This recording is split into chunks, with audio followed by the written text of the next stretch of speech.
Geschicht Nummer 45. Ditmaal vertellen we nog meer van de Oud-Kolonie ihrem schwoaren pionierleven in Britisch Honduras, dem vandaagse Belize. En zwar besonders van wo dat pionierleven door weer in dem großen Konflikt in dat Gomreifen-Verbot sehr schwer wordt voorbij het zien. Wat 1957, 58 während der oud-kolonische Gemeinden ihre Haltestelle in Mexiko einigermaßen einig geblieben an ihrem strengen Gomreifenverbot.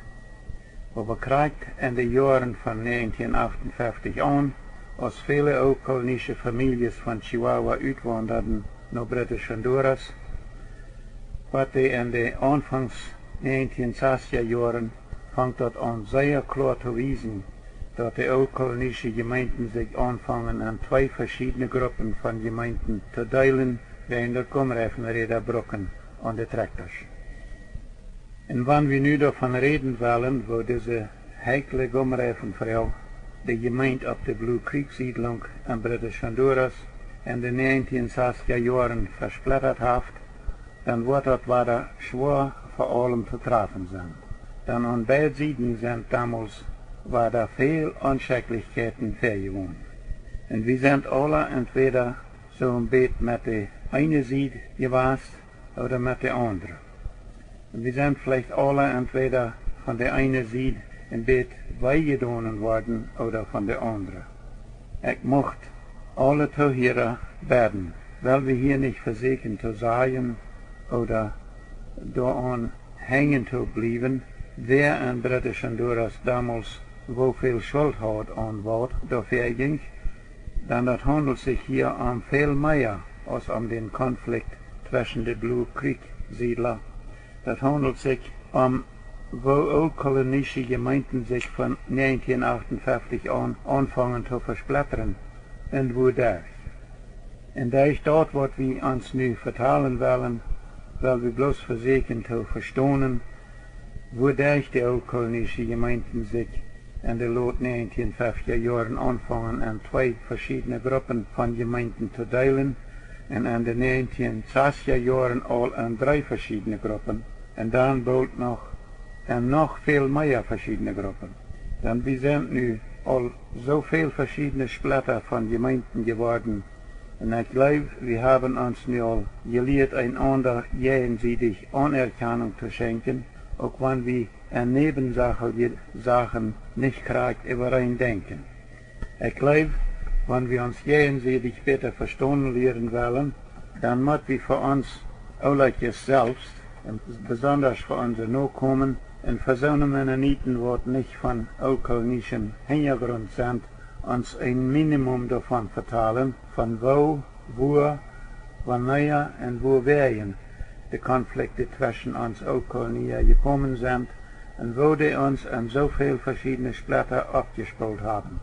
Ich bete darum, seht das nicht so an, als wenn ich auf wem persönlich raufgehe oder wem persönlich für was beschuldigen will. Dann keine einzelne Person ist an irgendwas, was sich manch uns zugebracht hat, allein schuldig.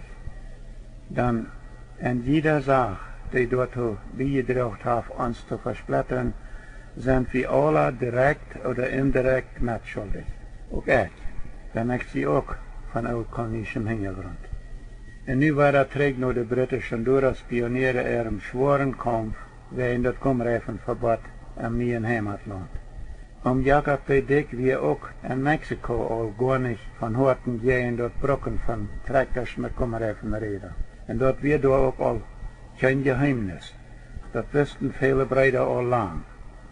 Am Friedhalben braucht hij seine Tractors in Mexiko noch mit seinen Rädern, aber so als wir al eier gesagt haben, hij trok naar British Honduras, weil hij hoopt, dat daar in de gemeente nicht wat brokkende strijd zijn, während de Tractors mit Gomreifenräder brokken.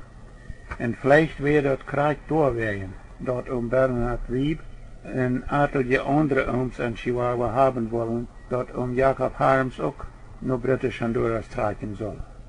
Viele von uns sagen dat damals al zo, dat Jacob Harms door hand trekken soll, door naar zijnen, dat het Gomreifenräderbrocken door nicht soll im Schwung kommen. En dat duurt ook wirklich nicht sehr lang, dann wird das ganz klar, dass das Krieg durchgehen wird. Dann als da 1960 auf der Blue Creek Siedlung die erste älteste wohl war, dann wären da all viel so eine Büros, wat die gomreifen Räder an ihre Traktoren brukten, en ook noch viel mehr so eine Büros, wat die auch hier im Frieden wollen brucken können. Und weil es dort voran keine geheime Sache war, dat Jakob de Dick nicht je in gomreifen Traktoren war, wilden die meeste Brüder, als da op ihre Siedlung die älteste wohl war, voran als ihren Ältesten.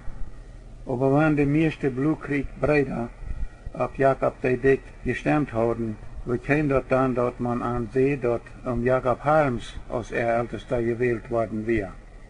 Na, viele von uns, glaube ich, wussten dort all lang immer, dass die viele Predischen Ältester, die auch immer von anderen Kolonien zu den Prediger und Ältester wohl kommen, meistens mit den Predigerstub, wo die Wohlen wären, bestimmen, wer gewählt wird und wer nicht.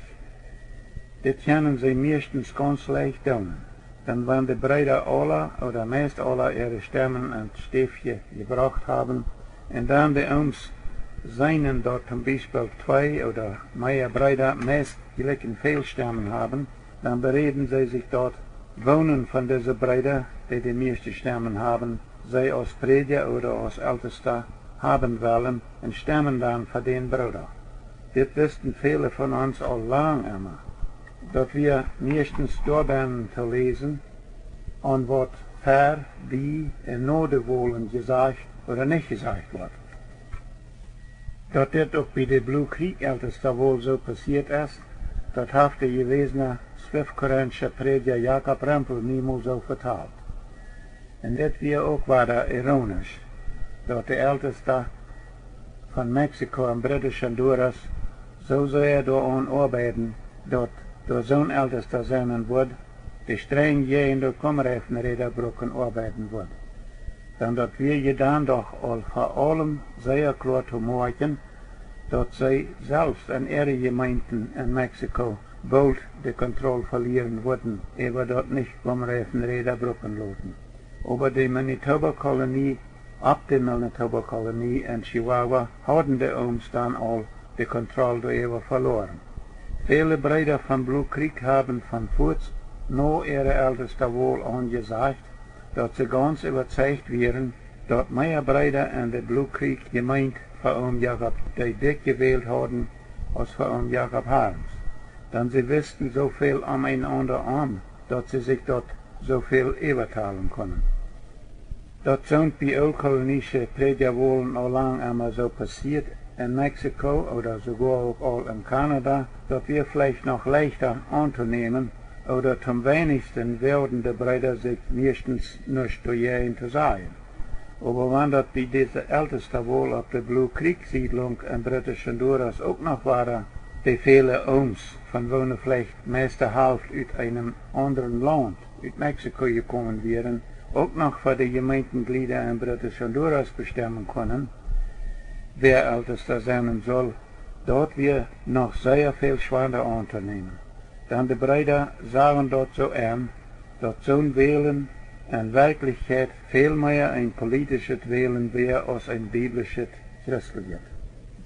Zu dieser urkolonische älteste wohl, die am 9. August 1960 auf der Blue Creek Siedlung in British Honduras aufgeholt wird, wären all die Oms gekommen von der Shipyard Siedlung in British Honduras und 3 Ältestes und adelige Predigers von Chihuahua, Mexiko. Dat wären ältester Abraham Schmidt, ein Prediger Jakob Rempel von der Zwölfkorint-Kolonie, ältester Franz Dick und Prediger Bernhard Peters von der Nordkolonie, und ältester Bernhard Wieb und Diakon Peter Harms von der Manitoba-Kolonie. Ältester Wieb wir dann all mitten am Reitmerken sich von der Manitoba-Kolonie gemeint zu tranen und nur die neue Buenos Aires-Kolonie wie Nuevo Casas Grandes zu tragen. Ältester Isaac am Dick wir nicht auf diese älteste wohl. Er wir wahrscheinlich nicht eingeladen worden, zu dieser wohl zu kommen.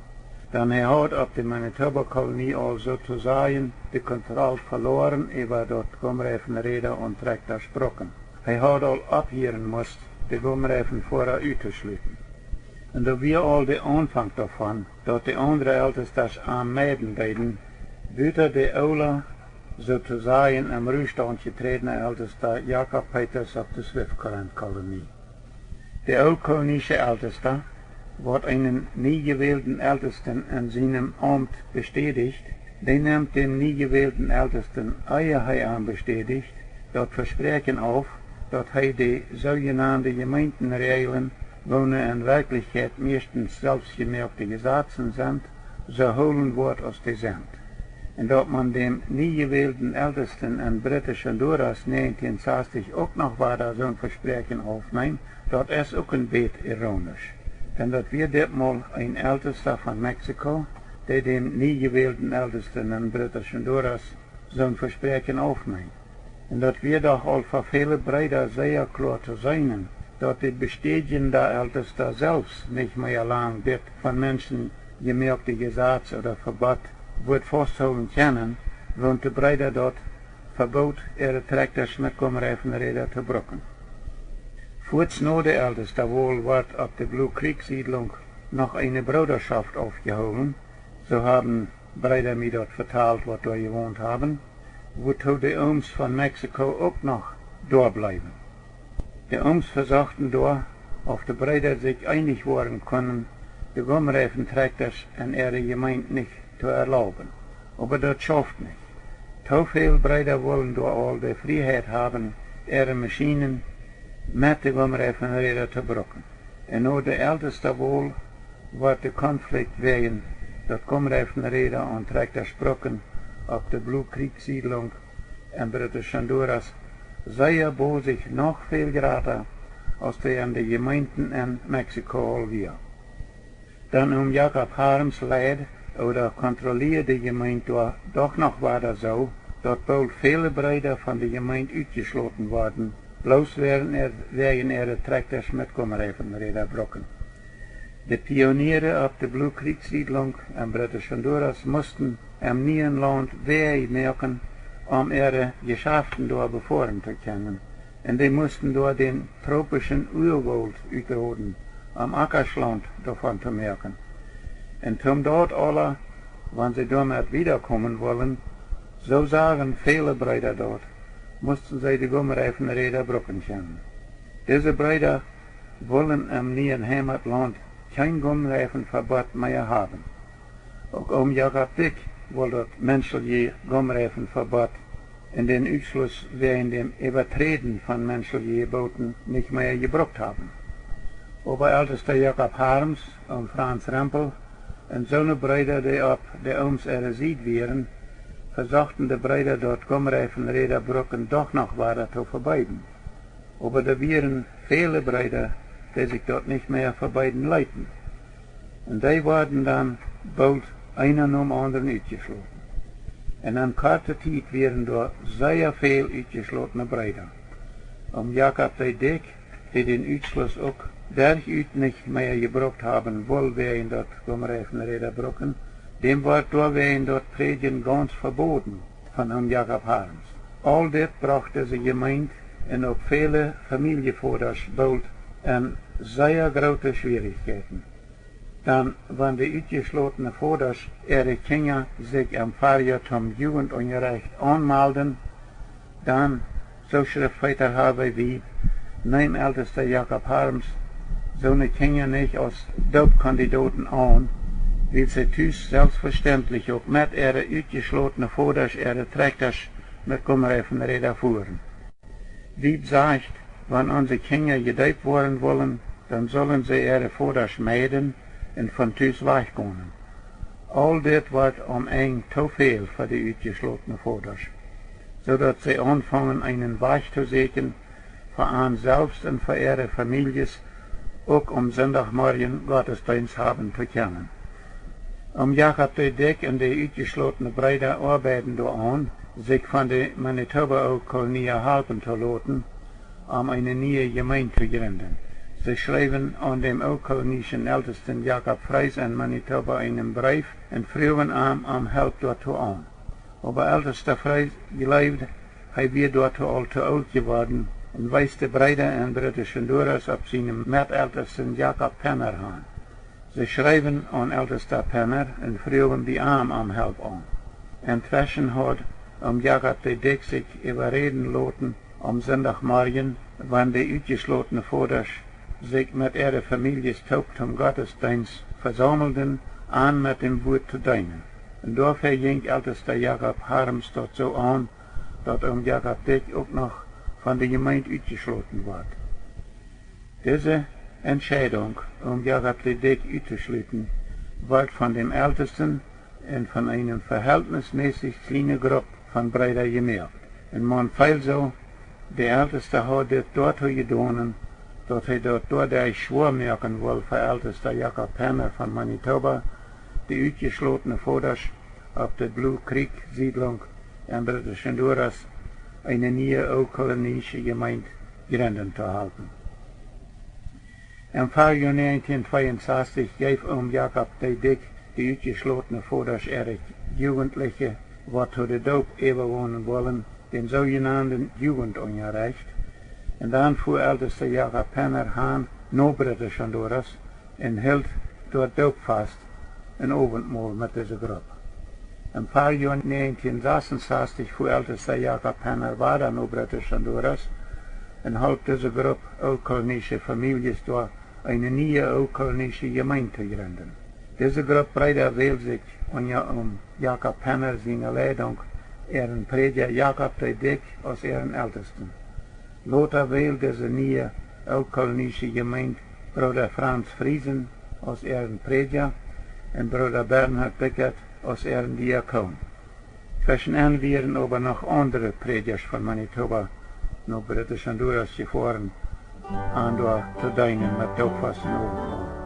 Die moeten hier voor dit mal weiter aufbreken. Nächstes Mal vertel die noch erst ein Bild mehr von den Gründen von einer neuen kolonische Gemeinde in British Honduras und danach war da mehr von dem großen Konflikt durch während der umreichen Frau. Was nächstes Mal? Ich bin George London.